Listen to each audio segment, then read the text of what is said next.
আর এই মুহূর্তে আমরা কাজ করি 182টা কান্ট্রিতে রেজিস্টার্ডলি, প্রায় 250 মিলিয়নস আমাদের ডিভোটিস গোটা ওয়ার্ল্ডে। তাহলে আমাদের এই জীবনযাত্রাটা কিন্তু একটা শ্বাস নেওয়া আর একটা ছাড়ার মধ্যে বর্তমান। The art of living teach you the technique how to activate the 70% unutilised portion of our lungs capacity.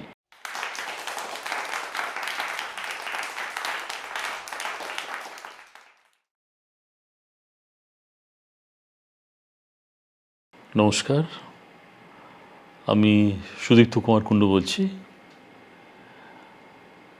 আমি বিলং করি জয়েন্ট ফ্যামিলি থেকে। ছোটোতে 51 পরিবারে আমার জন্ম। সেখানে প্রচুর মেম্বার এবং হইহুল্লো করে বড় হয়েছি। আমার স্কুলিং মেরি ইম্যাকুলেট স্কুল থেকে, এবং আমাদের পরিবারের অ্যাকচুয়ালি মামার দিকের সব মেরি ইম্যাকুলেটেরই স্টুডেন্ট। মেরি ইম্যাকুলেটের প্রথম স্টুডেন্ট আমার মামা, ফার্স্ট এনরোলমেন্ট। তো স্কুলিংটা তো খুব আনন্দেই কাটে আমাদের।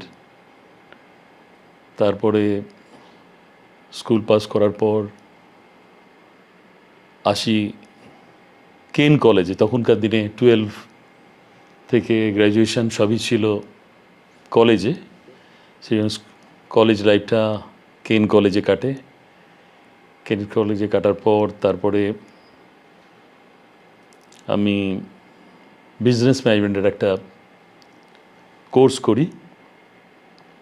তারপরে ব্যবসা দেখাশোনা,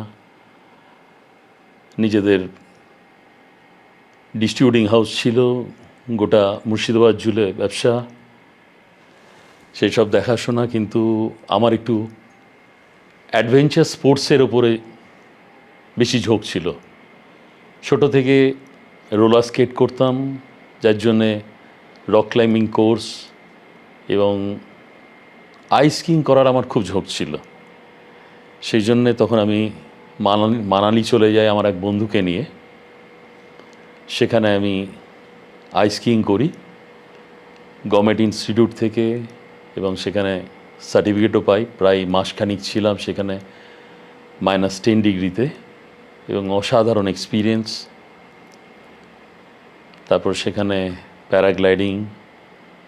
তো আমার অ্যাকচুয়ালি অ্যাডভেঞ্চার স্পোর্টসটার উপরেই খুব ঝোঁক ছিল বা অনুরাগ ছিল। পরবর্তীকালে হঠাৎ বাবা একটা ওয়ার্কশপ করলো আর্ট অফ লিভিংয়ের। আসার পর দেখছি বাড়িতে ওই ওয়ার্কশপের যে প্রাণায়াম এবং যেসব জিনিসগুলো করছে, তো সেসব দেখে একটা অদ্ভুত লাগলো আর কি। তো তখন বললাম যে বোধহয় বয়স হয়ে গেছে, তার জন্য এইসবগুলো করছে। তো বাবা খুব গম্ভীরভাবে, খুব রাশভারী লোক ছিলেন, খুব গম্ভীরভাবে বললেন, জীবনে অনেক কিছু দেখেছিস, করেছিস, একবার দেখে আয়। তখন আর্ট অফ লিভিংয়ের ওয়ার্কশপে আমি জয়েন করলাম।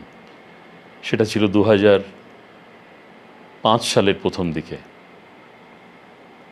আর্ট অফ লিভিংয়ে জয়েন করার পর দেখলাম যে একটা অদ্ভুত ওয়ার্কশপ, জীবনের দৃষ্টিভঙ্গি পাল্টে যায় এবং এক লাইফ টাইম এক্সপিরিয়েন্স। সেই সময় আর্ট অফ লিভিংয়ের বয়স হলো 24 বছর, আর আর্ট অফ লিভিং কাজ করে তখন রেজিস্টার্ডলি 139 কান্ট্রিজ ইন দ্য ওয়ার্ল্ড। তো আমার তখন মনে হলো এত বড় একটা সংস্থা এবং এত লাইফ চেঞ্জিং ওয়ার্কশপ আমি আগে কেন পাইনি। তো যাই হোক, একটা কথায় আছে, it is never too late. সেইখান থেকে আমার আর্ট অফ লিভিংয়ের যাত্রা শুরু হয়। আর্ট অফ লিভিং ওয়ার্কশপ করি, করার পর আমার এত ভালো লাগে, তখন আমি আস্তে আস্তে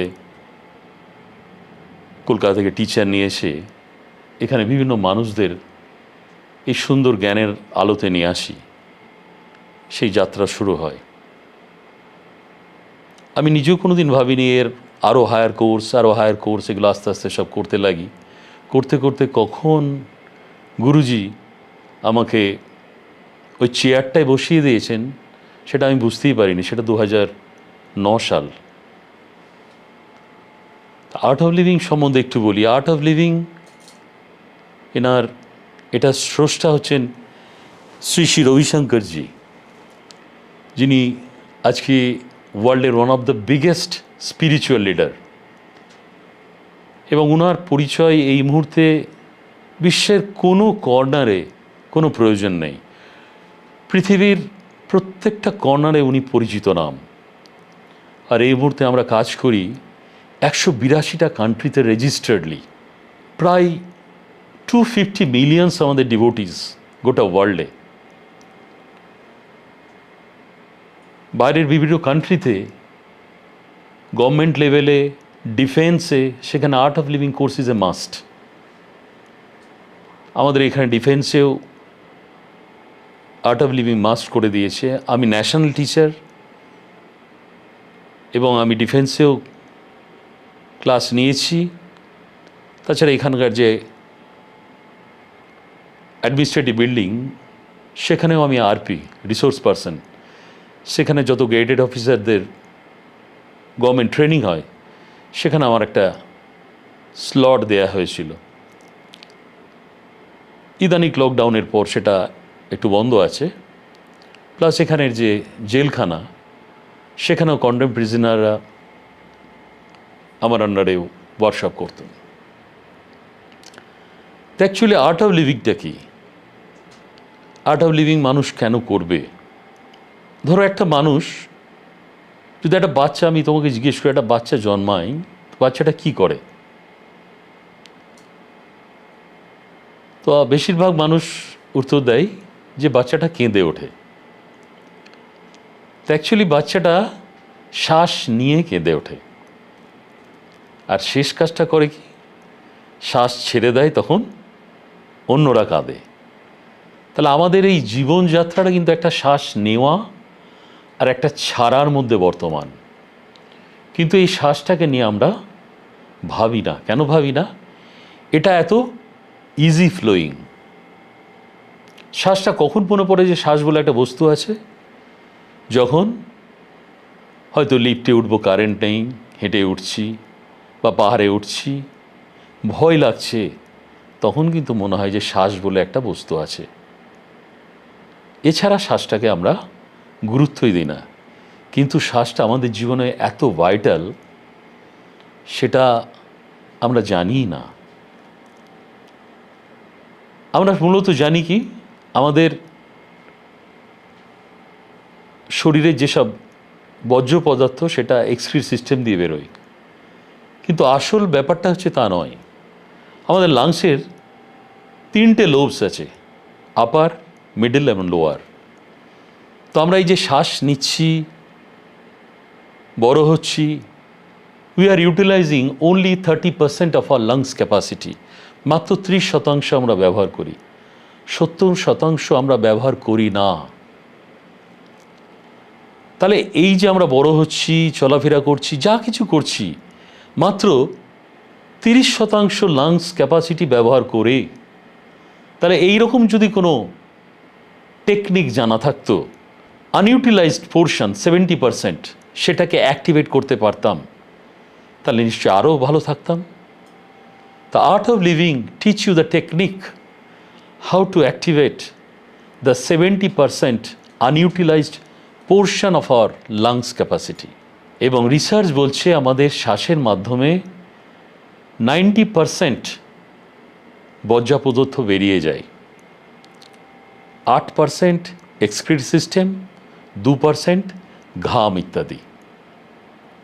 তাহলে এই শ্বাসটা এত ভাইটাল, সেটা আমরা জানি না। এই শ্বাসের মাধ্যমে আমরা সুস্থ থাকতে পারি এবং আমরা নিজেদের হিল করতে পারি। বেশিরভাগ মানুষ আমরা আজকে কিন্তু ইমপ্রপার ওয়ে অফ ব্রিথিং, মানে ভুল পদ্ধতিতে শ্বাস নিই, এবং যার জন্যই আমরা কিন্তু নানা রকম রোগের শিকার হই। যে আজকে যে রোগগুলোকে আমরা বলছি, যেমন sugar, pressure, spondylitis, arthritis, asthma, migraine, sinus, partial paralysis,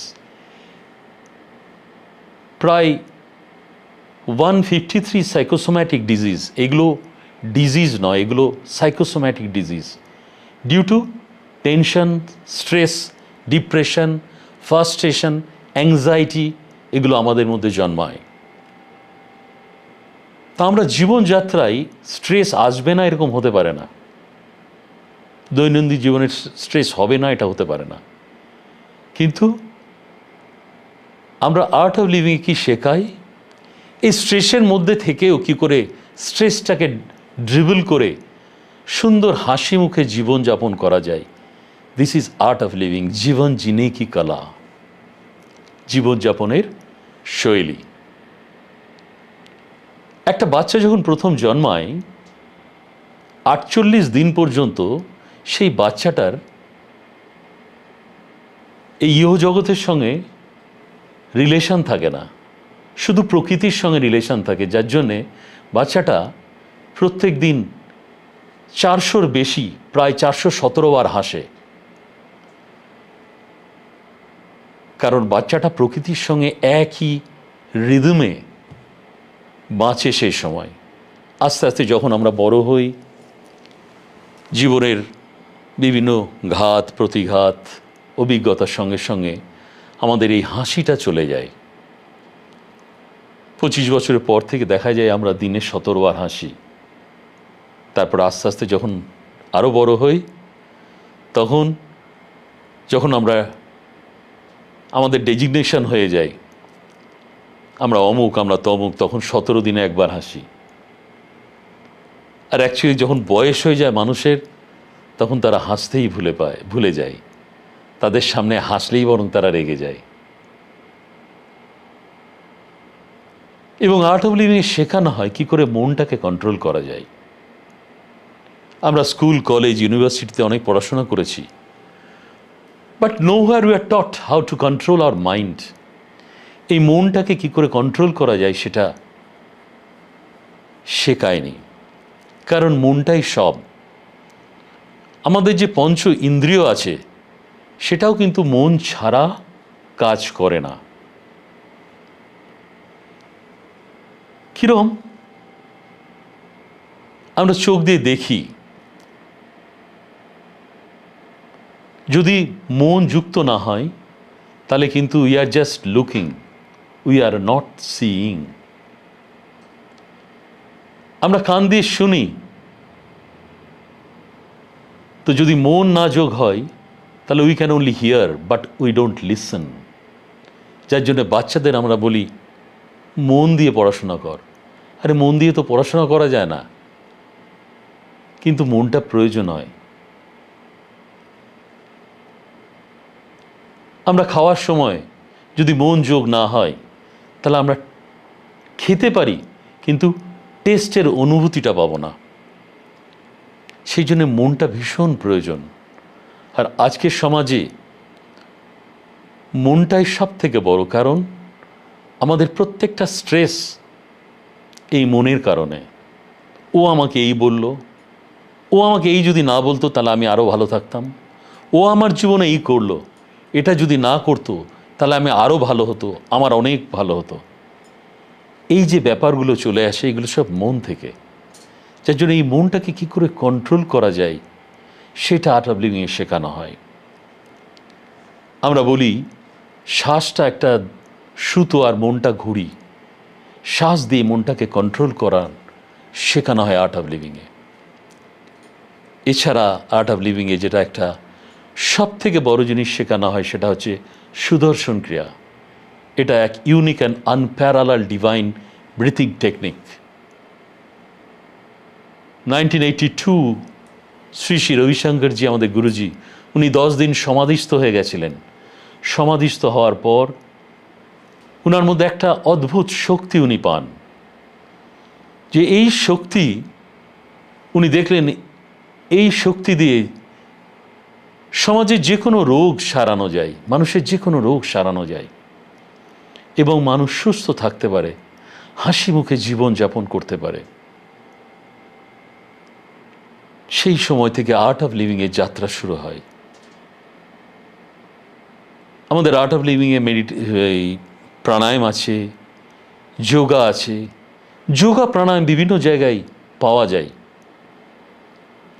কোনো সংস্থাই ভুল নয়, কোনো সংস্থা, প্রত্যেকটা সংস্থা তাদের নিজের নিজের ঘরানায় সেগুলো শেখায়। কিন্তু আমাদের এখানে শেখায় আমরা কি করে মেডিটেশন করতে হয়। মেডিটেশনের একটা নতুন কনসেপ্ট। অ্যাকচুয়ালি মেডিটেশন বলতে আমরা যেটা বুঝি, এই সংস্থায় আসলে বোঝা যায় যে মেডিটেশনটা কী, কত রকম মেডিটেশন আছে, how to heal our self through meditation. আর বিশ্বের যে কোনো সংস্থায় আপনি যান না কেন, সুদর্শন ক্রিয়া কোথাও পাবেন না। এটা গুরুজিরই সৃষ্টি, গুরুজিরই দান, যার জন্যে আজকে গোটা বিশ্বে কোটি কোটি মানুষ এই আর্ট অফ লিভিংয়ে আসছে শুধু এই সুদর্শন ক্রিয়া পাওয়ার জন্যে। The unique and unparalleled divine breathing technique. আজকে ডিফেন্স সেখানেও মাস্ট, আইটি সেখানেও must, art of living.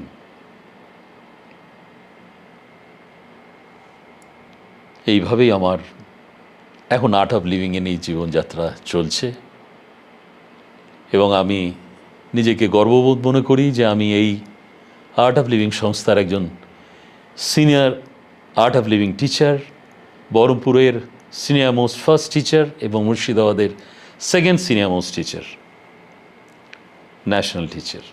Thank you very much সকলকে।